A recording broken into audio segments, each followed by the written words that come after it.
motivation is very nuanced, Yeah. right? We could talk about that for like this entire podcast, just literally just the topic of motivation. But what you're saying, okay, first off, I think it's very helpful to change our perspective of motivation because especially around health and fitness, people feel like it's something either you have or you don't have, or it's like, oh, I'm just not feeling motivated right now, therefore I shouldn't or I can't show up and do that thing. Where it's really about how can we redirect our motivation to be in support of what we want to do.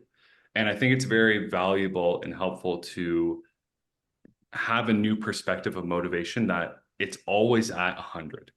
Our motivation is always set to 100. There's no ups or downs. The question is, what are we motivated to do or not do?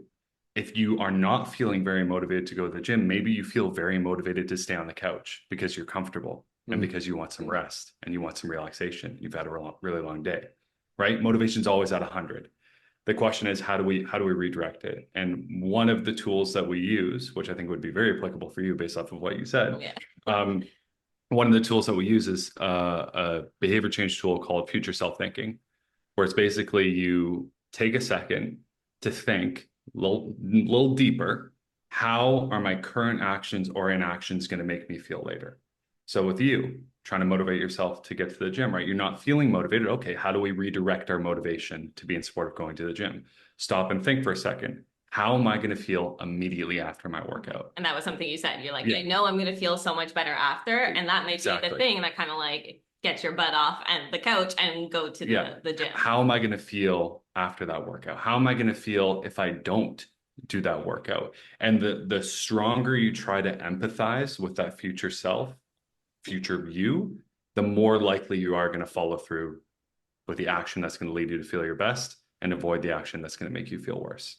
And the thing is with that was, shoot, I forgot what I was going to say. Oh yeah, as humans, we act on the things that are going to give us like that immediate gratification more, right? So of course, in that moment, sitting on the couch is going to win like 3 check marks because I am already doing it. It's giving me positive feelings. Why would I want to change that? So by using future self-thinking, you're trying to make those future consequences, whether they're positive or negative, seem more immediate now. So you're thinking like, how am I going to feel later? Oh, I'm starting to feel that. Okay, like let's go act on it, because it's very hard for us as humans to act on that future benefit of something. So we want to think about it now to help us start feeling it and then be able to act on it a little bit easier. Exactly.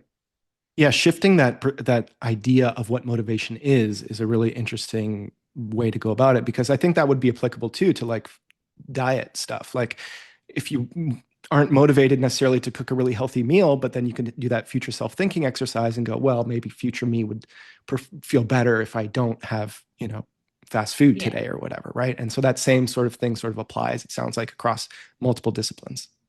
Yes. And then kind of like to go back to the consistency piece there, using that example, it's like, okay, my options right now, I'm thinking like Uber Eats because I'm exhausted and I don't feel like cooking. I use some future self thinking and I'm like, well, shit, I would probably feel better if I had a home cooked meal.